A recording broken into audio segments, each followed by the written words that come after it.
On va passer au second projet qui s'appelle Dear Soul. Alors là, on a un autre régime de collaboration art-sciences. On essaie d'en choisir trois différents, avec la recherche elle-même comme objet d'étude, objet de création de l'artiste. Et vous verrez qu'il y a toute une mise en abîme, mais je ne vais pas rentrer dans le détail. C'est l'artiste et son équipe qui vont en parler. Donc, je vais introduire le projet de Regina Hübner en l'absence de Pascal Hurtado, qui est donc, comme on l'a dit, la directrice du programme Art Sciences Société de l'INERA, qui a été présenté ce matin par Cédric Parizeau. Donc, Regina Hübner a été lauréate de l'appel à candidature en qualité de l'appel à candidature du programme Art Sciences Société en qualité d'artiste avec le projet Dear Soul. Donc, elle a été résidente entre février et juillet 2019.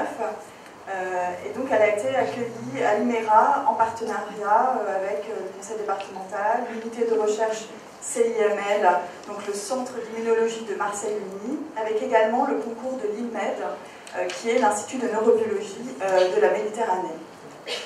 Donc pour présenter Regina rapidement, elle vit et travaille entre l'Autriche et l'Italie. Son travail a été exposé internationalement, récemment, en 2018 à la Nuit Blanche à Paris, également dans de grandes institutions comme le ZKM à Karlsruhe, le CAPC, le Musée Laboratoire d'Art Contemporain de l'Università della Sapienza, et voilà, encore dans plein d'autres lieux. Alors, le projet Dear Soul, et l'installation vidéo que vous allez découvrir, qui en découle, continue au-delà de la résidence à l'INERA, là encore, puisque c'est un projet qui a été sélectionné par Manifesta 13 Marseille dans le cadre du programme Parallèle du Sud qui va se tenir entre juin et novembre 2020. Et la session, alors cette session elle va se dérouler en plusieurs temps. À chaque fois, on a laissé les intervenants choisir leur modalité de dialogue. Donc on va avoir un premier temps, on va avoir une présentation vraiment du projet, d'abord par Philippe Pierre qui est directeur du CIML, qui dirige l'équipe de la biologie des cellules dendriques, et puis ensuite vous allez avoir Regina Hübner, l'artiste, qui va parler, et Sandrine Rouland, qui est chargée de recherche en immunologie et oncologie au CIML. Et puis dans un second temps, on va rentrer vraiment dans le vif du projet en vous lisant des lettres de chercheurs à leur objet de recherche, la réponse de l'objet de recherche au chercheur, c'est toujours le chercheur qui écrit la lettre, la réponse.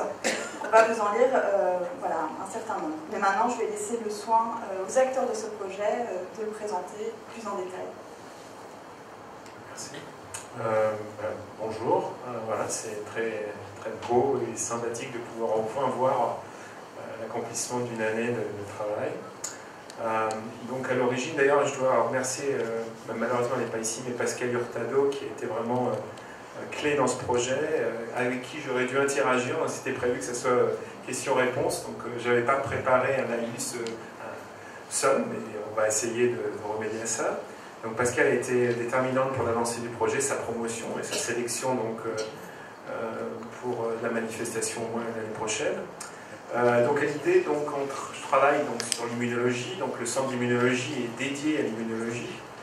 Et l'idée, c'est qu'on travaille toujours sur la différence entre ce qui est soi et ce qui n'est pas soi. C'est-à-dire que le système immunitaire, à la base, cherche à détecter ce qui est étranger, de manière à pouvoir l'éliminer, éviter les maladies ou les choses qui ne vont pas très bien dans le système normal, c'est-à-dire par exemple les cellules cancéreuses ou d'autres on va dire dysbioses qui créent un problème au corps. Et donc le système immunitaire essaie toujours de faire la différence entre lui-même et ce qui peut être étranger.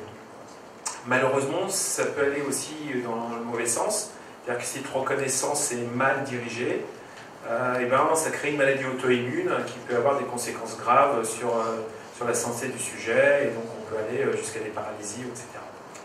Donc l'idée, c'est qu'on est constamment toujours en train de se poser la question, qu'est-ce qu'est la différence entre le soi et le non-soi? C'est un peu ésotérique comme question, mais c'est vraiment le fonctionnement du système immunitaire qui a détecté et qui a formé un certain nombre de molécules et sélectionné ces molécules pour faire la reconnaissance entre une bactérie et une cellule du corps. Vous le voyez tous les jours, une greffe, ça ne prend pas toujours chez un patient parce qu'il faut toujours qu'il y ait une compatibilité entre le donneur et l'hôte. C'est exactement ça, le système immunitaire de l'hôte reconnaît le greffon comme étranger ou pas en fonction d'un certain nombre de déterminants moléculaires. Donc partant de ce constat et voulant un peu changer l'univers de notre recherche, je suis rentré en contact avec Regina, que je connais depuis un certain nombre d'années, et on s'est posé la question, comment est-ce qu'on pourrait finalement augmenter notre capacité en tant que chercheur à se regarder, à un petit peu analyser notre comportement en tant que scientifique, et à la fois faire quelque chose qui tourne autour du soi et du non-soi. Et donc l'artiste est arrivée, on en a discuté longuement, elle a regardé un petit peu ce qu'on pouvait faire, est arrivée donc à l'œuvre qu'elle va vous présenter, qui est finalement une réflexion sur l'interaction entre le chercheur et son sujet. Et se passer à la place, un chercheur, qu'est-ce qu'il pense de son sujet, comment réagit-il par rapport à sa quête, quelles sont ses angoisses, ses interrogations, sa vision des choses. Et en même temps, on ne se place jamais de côté du sujet. Est-ce que le sujet, finalement, accepte ça, pense ça? Donc on a un cas d'anthropomorphisme où on va regarder une cellule, un système, une souris, et on va lui dire « Qu'est-ce que tu penses de ce que je te fais ?» Et donc là, on commence à avoir un dialogue entre les deux qui crée plus d'interrogations finalement chez le chercheur, qui peut peut-être nous emmener un peu plus loin sur notre réflexion en tant que chercheur, en tant qu'acteur de la recherche, en tant que scientifique, et peut-être nous ouvrir de nouvelles voies d'interprétation, au moins d'exploration, de techniques d'exploration qui sont finalement inconnues pour nous, parce qu'on a été formé dans un cadre assez cartésien, de logique, A plus B égale C, donc C égale D, donc D va égaler A plus B, c'est très cartésien, et on essaie, et pourtant, vous l'avez entendu tout à l'heure, qu'il y a une notion un petit peu de découverte, mais aussi d'invention, de créativité, qui ne sont pas souvent en rapport avec un raisonnement cartésien logique. Et donc c'est un petit peu pour stimuler ces deux pendants en même temps que finalement l'art peut peut-être nous répondre à ça, et que l'idée d'interagir avec Regina dans ce contexte était particulièrement intéressante. Voilà, donc j'espère que vous allez apprécier ce que vous allez voir. Je vais essayer Regina qui ensuite. Voilà, donc Regina va peut-être vous expliquer ça en italien peut-être. So I'm very sorry I'm not able to speak French, so I speak English. It was in 2008 on a small island in Sicily where I met the two immunologists, Evelina Gatti and Philippe Pierre. And I asked them, what are you doing? What is this? And they answered with a philosophical concept on what immunology is. And they said, we search on the self and the non-self in life. This was illumination for me, and I felt very, very close to this concept because in my whole artwork there is always present the two opposites between what I am and what I am not. After some years, for this project, I added the perception. So a very, very personal and subjective point of view of hard science. And hard science has very severe rules of objectivity. So what happened? The progress of this work was that I first got informed. I met 27 research directors, group leaders, researchers and professors from CIML and INMED. They explained me what they are doing and showed me the laboratories and the things they are looking on, the cells, the images. And yes, those impacts really deeply impressed me about their knowledge, about the technology they use. They use microscopes. They are so big, like a whole room. You cannot imagine it. It is not anymore a microscope. And that they do a work which has an impact on human life and human development because of the vaccines, of new therapies they can be found. Those persons have all a very strong personality. They are absolutely selflessness in their work, they give everything. This is what I felt. Because the research starts with an intuition, with an idea. Maybe after 10 years you have a positive result. You can go on and you have to find the financement and money and everything. Maybe after another 10 years you can prove it, and you must prove it. Yes, it was the right intuition I had. And then after another 10 years or maybe 15 years, we will have a new therapy. But it can also happen that the way was wrong. So those persons, those researchers, have a fuel inside, which is a big love for what they are doing, nevertheless the difficulties, nevertheless how difficult is it also in this very moment where we have anti-vax and many other things in the world, and they go ahead the whole life. So I saw two entities, a very personal fact and a very objective and hard reality fact. And I saw those scientists as the protagonists, together with their objects of research. And I wanted to use the personal, individual distinctives of those persons. So I asked to film their eyes, because the eye is an instrument.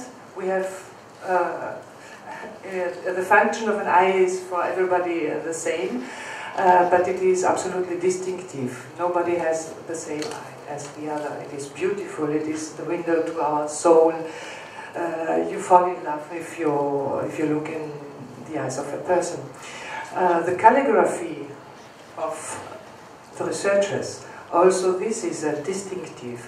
It is the seismograph of your inner status. Of course, the images of the cells, of the proteins, of the vessels, of those small things we carry in us, but we are not able to see it, we normal people. The aesthetic of those images is astonishing, and this beauty is independent of its value. A cancer cell is as beautiful as a normal cell. Yes, and then I wanted to know something about the intimate relationship between researcher and object of research. And for this I asked them to write a heartfelt letter dedicated to the object of research. Then I asked another important step, to personify their object of research and to write a letter back to themselves from the point of view of the object of research. So in this case, the researcher, yes, becomes his object of research. I want very quickly tell about the results. So from 27 approached researchers, everybody was interested in. One researcher was not willed, he denied to be a protagonist, and 17 researchers participated actively on this project. I have collected 17 eyes, 32 letters, and around 50 images. The letters are written mostly in English. Some of them are written in the mother language, French. The letters from me, researchers, to you, object, are dedicated. Maybe I should go now ahead. Sorry, I forgot. No. Here it is, but here it is not. No, this is the video. This is the video.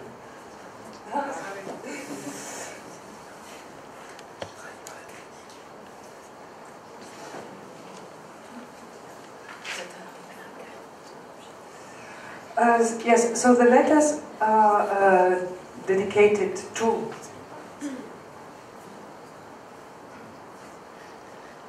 The second page? Where?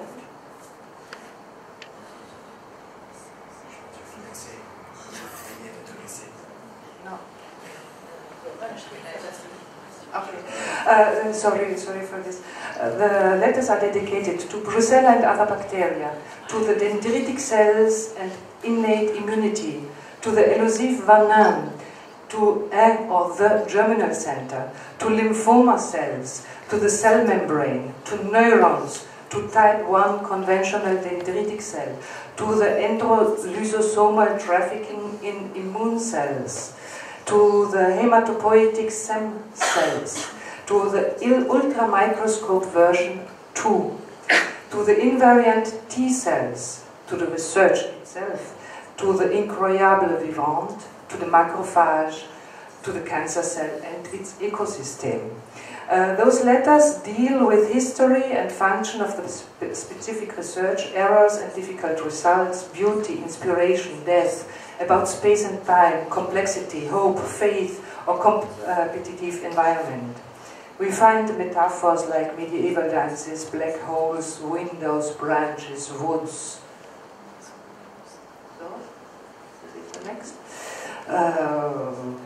Woods, yes, branches. Here is also a researcher, Agnès Baud from InMed. She is one of the protagonists. I'm very happy that she was able to come here. The letters from you object to me researchers instead show an observation of human behavior. Here we see the eyes of the protagonists. These are video stills. An intimate relationship between good friends, the self-consciousness of nature and being a never-ending force. Admonishments remind the cruel reality to be at the end, the winner, but also empathy with humans. And we have concepts of proudness, to be the focus of the attention, to have got a name, and many other beautiful things. I would really like to read all the letters. We have not the time. We will now, together with a video compilation, which will show some extracts of the video of the eyes, together then with the cells, we will read 5 letters. And this here now, what we see are the first pages of the handwritten letters. So yes, what did I did not say. Dear Cell is the visual part of the project Perception of Self and Non-Self in Life. It is composed by 4 videos. The first is the video of the eyes. The second is the video of the handwritten letters. So the handwriting was recorded with a special device.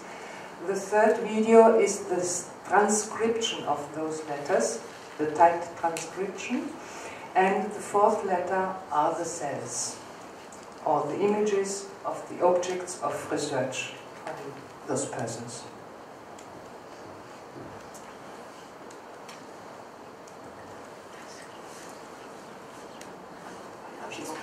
Mon expérience. En fait, moi, c'est vraiment la curiosité qui m'a amenée à participer à ce projet, en fait, parce que je ne m'étais jamais vraiment posé la question de savoir le soi de mon soi, c'est notre quotidien en tant qu'immunologiste, mais je ne m'étais jamais posé la question de savoir si les cellules étaient de mon soi et comment je les percevais. Enfin, ça m'a vraiment un peu interrogée. Donc, travaillant sur une discipline en oncologie et en cancérologie, ça m'a tout de suite parlé à partir du moment où on a mis d'en face des yeux que les cellules cancéreuses n'étaient vraisemblablement pas des cellules du soi et qu'on avait vraiment envie de les combattre. Et donc c'est en ce sens en fait que j'ai écrit ma lettre. C'est dans ce sens aussi que j'ai écrit, que j'ai perçu mon objet en me considérant comme une cellule cancéreuse en fait, et comment je me voyais en tant que personne qui en était une et qui devenait cancéreuse. Comment moi, de la même façon, j'avais envie en fait de combattre cette cellule, et c'était l'objet de mon travail depuis maintenant plus de 20 ans. Et donc voilà un peu la relation que j'ai eue par rapport à ce projet. Et voilà. Après, vu que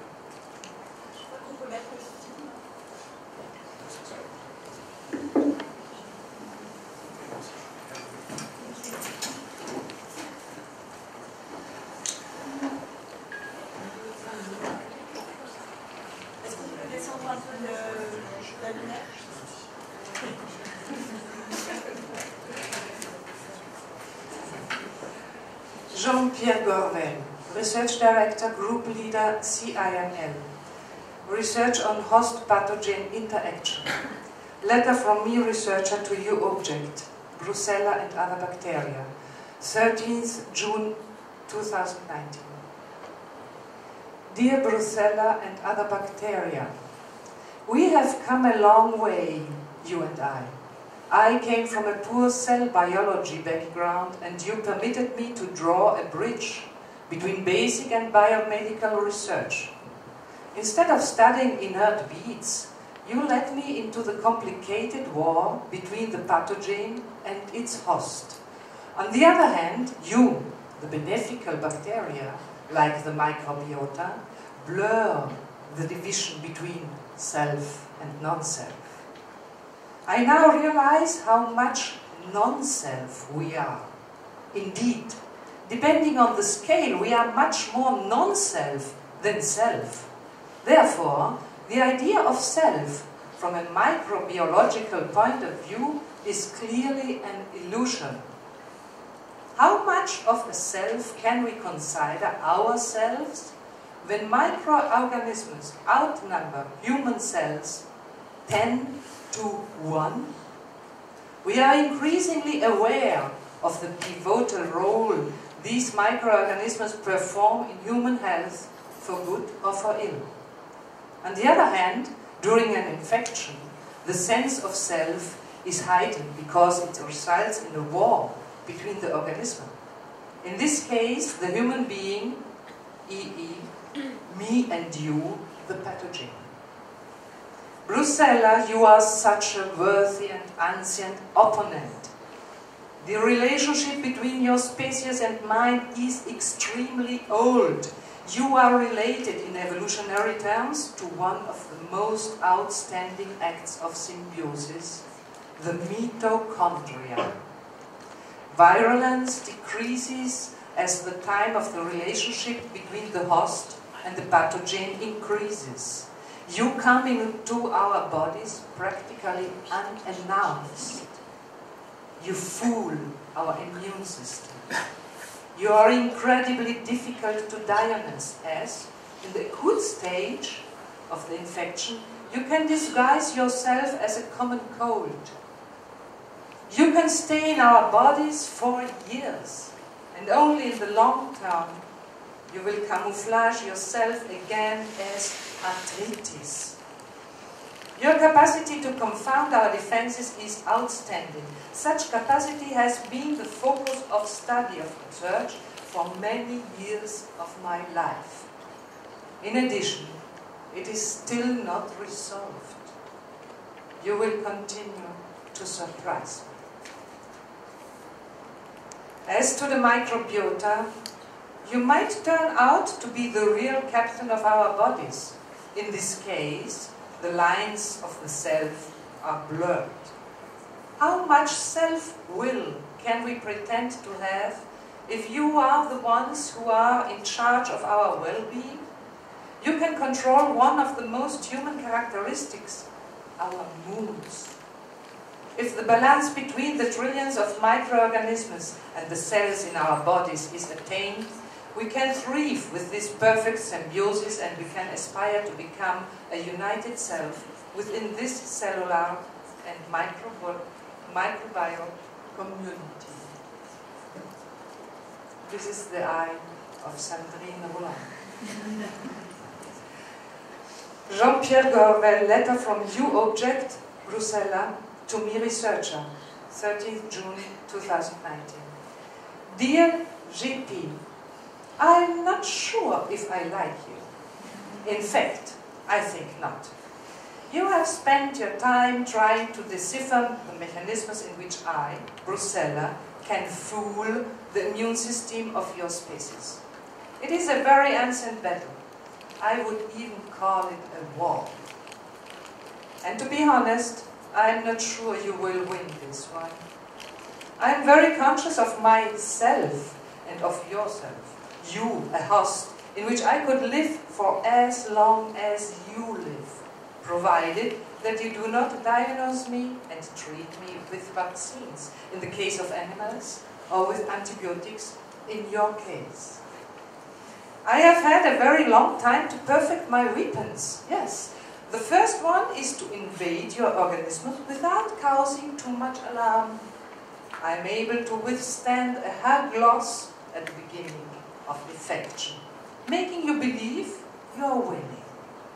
I will infect a few cells, the macrophages, which will be enough to keep on living for many years in your organism.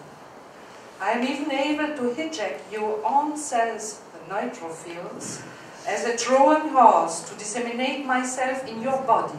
In summary, I am the bee's knees. At the beginning of the infection, you will think it is a common cold, on the worst case of flu, both caused by viruses, and you will therefore not think of attacking me with antibiotics. Many years later, I will live in your body, and you will get confused again, thinking that you have arthritis, and again, fail to treat me with antibiotics. In many cases, I will live for a very long time and die with you. I am able to cause havoc in your livestock as well, cattle, pigs, sheep and goats. However, if you think you are safe, because in 40 years you all will be vegans, think again. I am able to infect wildlife as well. Camels, boars, deer, voles, frogs, worms, and even your beloved ducks and dolphins. You have spent a long time studying my weapons and me. You have made good progress, and I salute for your try. At least you have deciphered my mechanisms of entry, how I am able to withstand big losses in the beginning, the cell in which I can multiply while hiding, the blood messages I am sending to your immune system to keep concealed for many years. In addition, you have an excellent candidate for a vaccine for cattle and sheep. You have won many battles, but your war is lost. My capacity for hiding will continue to surprise you. The ways in which I can pass blood signals to your immune system will still confound you.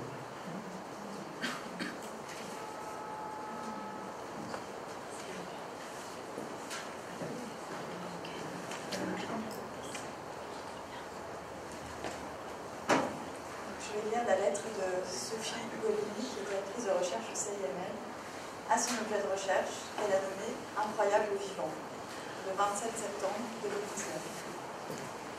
Incroyable vivant. Ta complexité me fascine.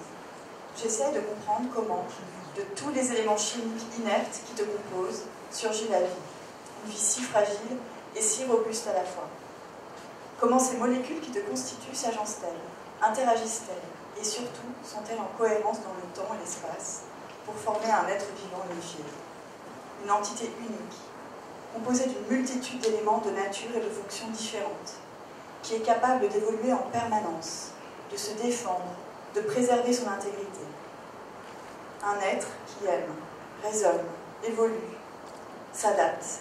Un être traversé de pensées construites, mouvantes, furtives, complexes, d'émotions intenses, douces ou violentes.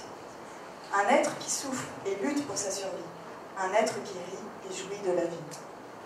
Comment, d'une combinaison d'interactions chimiques à l'échelle atomique, émerge une telle cohérence? Une cohérence qui, non seulement permet d'assurer des fonctions physiologiques et métaboliques en perpétuelle transformation, mais aussi qui permet à l'individu de faire à tout moment des choix conscients ou inconscients qui impactent profondément sa vie. C'est prodigieux. J'ai la sensation que cela tient du miracle. La sensation.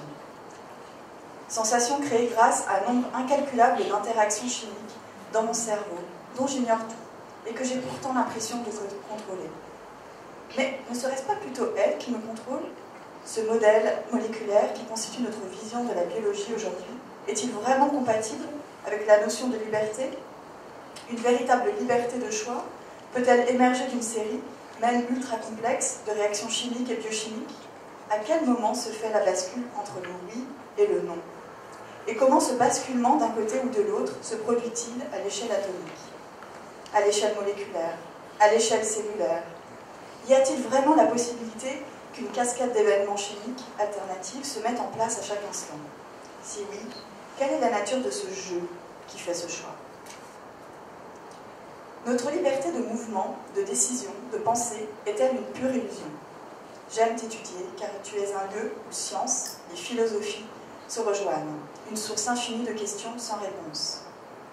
Je sais que même si j'y consacrais tous les instants qui me restent à vivre, je ne percevrais pas ces mystères. Je sais que je n'ouvrirai que quelques minuscules fenêtres sur ta complexité, et pourtant, je continue passionnément à te regarder, à t'observer, fasciné. Des outils plus performants me manquent, il reste à inventer. Le chemin est long, tortueux, semé d'embûches, mais c'est avec enthousiasme et espoir que je me lève chaque matin avec la soif de découvrir une part de ta vérité, Sophie. Et la réponse de Incroyable Vivant à Sophie Golnier, toujours le 27 septembre 2019. Sophie, je sais que tu cherches à me comprendre, à m'étudier. Je me demande parfois si, à travers moi, tu ne chercherais pas, au fond, à te comprendre toi-même, à donner un sens à ton existence. Tu as de bonnes intuitions, beaucoup d'idées, beaucoup de pistes à suivre, de fils à tirer, mais parfois, tu te laisses distraire par des tâches connexes, futiles, qui te détournent de ton objectif. N'hésite pas à prendre des risques, à fouiller encore plus hors des sentiers battus, à suivre tes idées les plus audacieuses. Aie le courage de poser des questions vraiment excitantes, celles qui valent le coup d'être adressées, même si c'est difficile, même si le risque d'aboutir à une impasse est élevé, même si cela peut être hasardeux pour ta carrière. Finalement, ce n'est peut-être pas le résultat le plus important, mais le chemin. Le plaisir et l'enthousiasme que tu mettras à parcourir le chemin.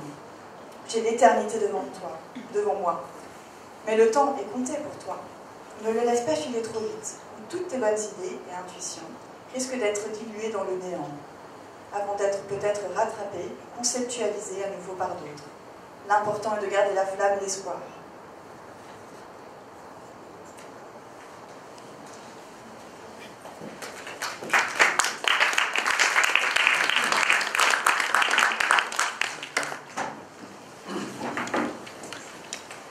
So this was by Sophie Ugolini.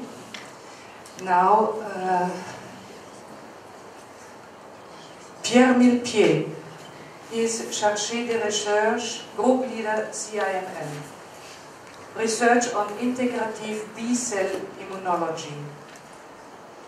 Letter from me, researcher, to you, object, of the Germinal Center, 2 July 2019. Dear Germinal Center, I love you.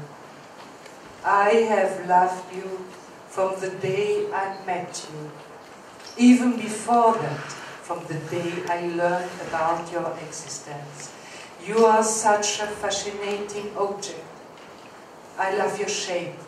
I love your dynamics. I love your purpose and determination. I love your mess and your uncertainty. I love your transience, your essence, your diversity.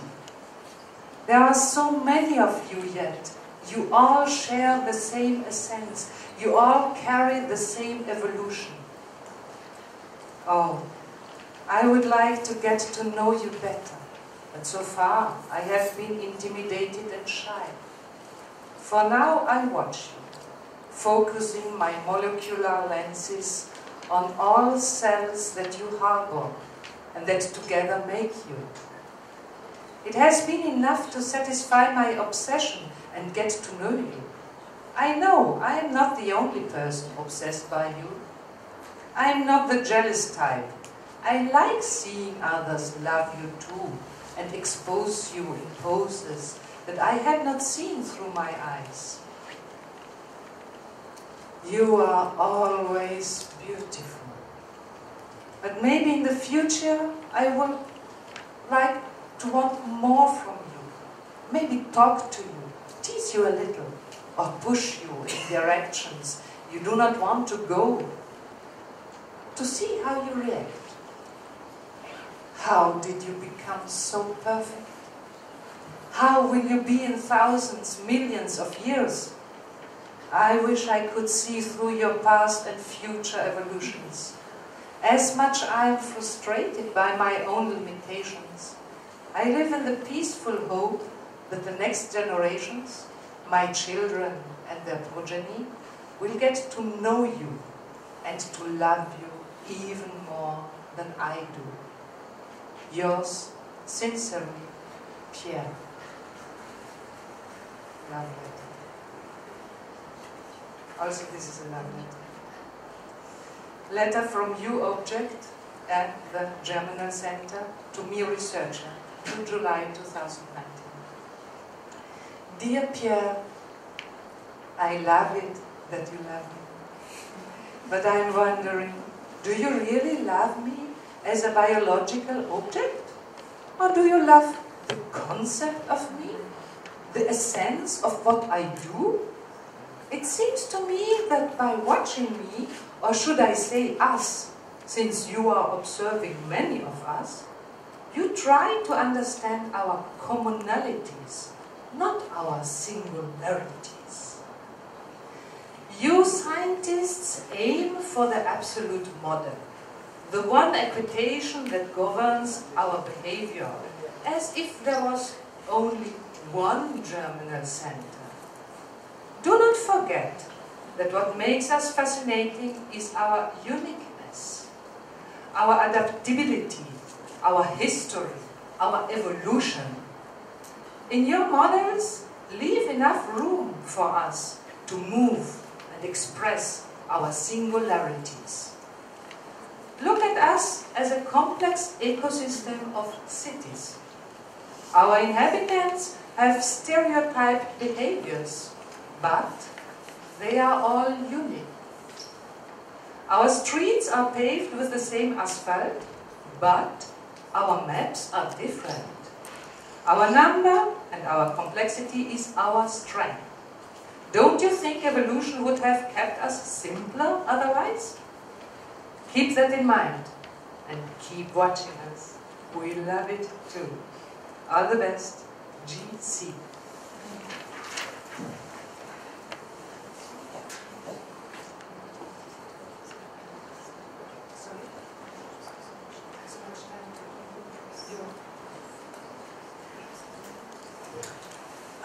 It is to about destination. We have not enough time to read one letter, but later there are all the letters if you want to read them. Please. Sandrine Roland will read her own letters.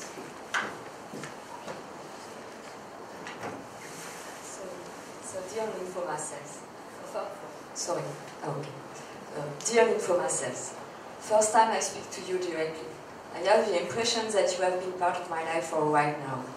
We met for the first time more than 20 years ago. At that time, you were just a naive and inoffensive cell, traveling around, waiting for a signal to get wake up, but suddenly something happened. A break, a failure inside your milieu interior, and your destiny gets changed for the rest of your life. From now on, you will last forever in the body, hidden in obscure niches, circulating within organs, waiting to be reactivated, accumulating DNA alteration, growing, but still silent and insidious. This situation can persist for a lifetime and will certainly never progress. But we have no clues on that, and this épée de Damocles is not acceptable. You are no more part of the self, you are not either non-self, as you arise from the endogenous part of the immune system. You are an altered self that the immune system will have to fight against. For years now, I tried to run after you in order to catch you, to understand who you are, where you go, how you communicate with your environment, and what you plan to become in the future. I'm fascinated by such a long natural story that makes my day for years now. I wish to thank you for the pleasure you give me to motivate me every day to work deeply on you. Sometimes I hate you for staying almost permanently in a small part of my brain, but this is certainly what we call a passion. But my hope is that one day I will succeed to capture you and your neighbors, to dissect the deepest I can, and finally kill you. If one day my research saves a human being life, it will be my victory. Best regard, me, for my research.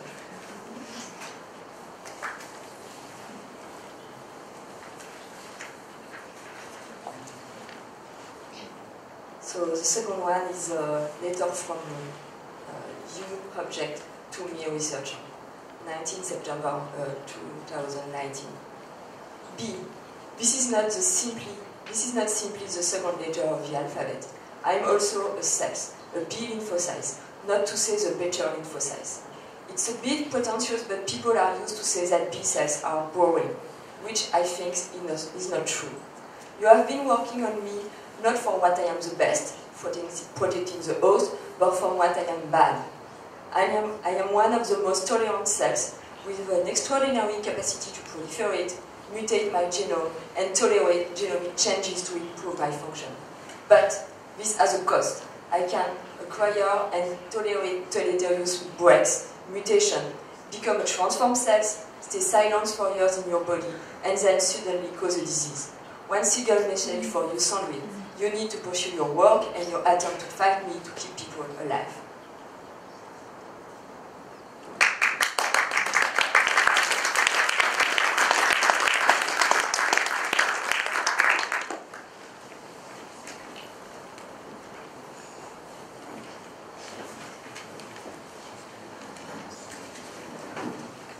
Alors, peut-être 5 minutes d'échange, et puis en fait on préfère continuer directement avec la troisième.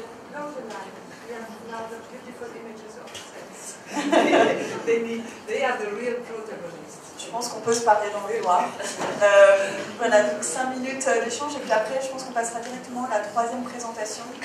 Il y a un café après qu'on pourra prendre, mais voilà. Et vous pouvez y aller maintenant si vous préférez. Voilà, est-ce qu'il y aurait des questions dans la salle par rapport à ce projet? Levez bien le bras, on vous voit. On ne voit pas très bien.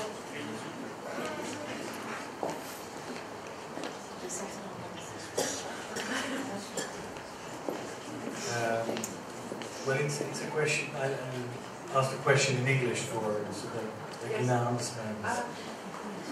Did you ever work with anthropologists or sociologists? Because few anthropologists who have worked on immunology reflect about these questions, not necessarily in that way. I'm thinking about David Napier, for instance, from the UK. And I think it could be interesting to put you in contact with him too.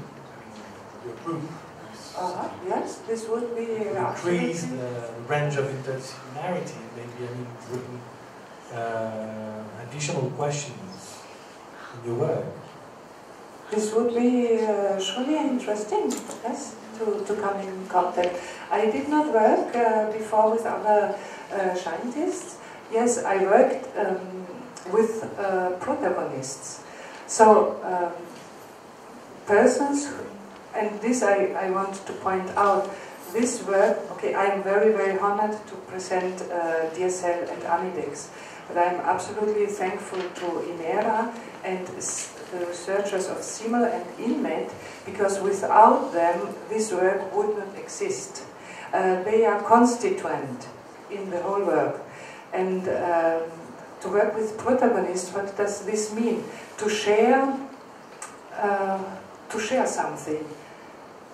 To have a common idea, a question. This question becomes then a visuality. It is like to have an answer on this question when I find a visual form.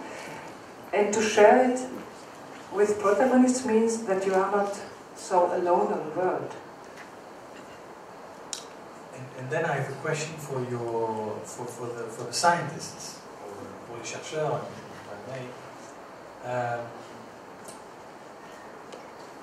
I mean, given your field of research and what you're doing, I mean, have you ever dealt or think about the interest of concepts like the corps sans organes of Gilles Deleuze? and get done. No, never. Because I think what you're describing, I mean, as human beings, are bodies without organs. I mean, assemblage of heterogeneous things. And I think, I mean, it would open very interesting discussions. I don't know.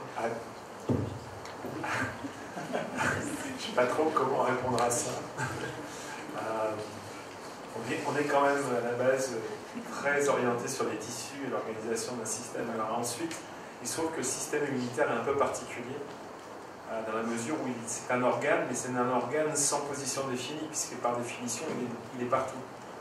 Donc on peut dire que c'est un organe un petit peu évasif, parce qu'on ne peut pas l'attraper, puisqu'il est à la fois dans le sang, dans la moelle osseuse, dans les ganglions, dans ce qu'on a appelé les centres germinatifs, dont les centres germinatifs font partie. Donc en fait, le système immunitaire est distribué partout, et vous avez des cellules immunitaires infiltrées dans tous les tissus, dans tous les organes. Donc en fait, c'est l'organe invisible, en quelque sorte, mais on ne pourrait pas dire qu'un corps est sans organe, en tout cas dans notre définition de biologiste. Après, la philosophie, c'est autre chose. D'autres questions?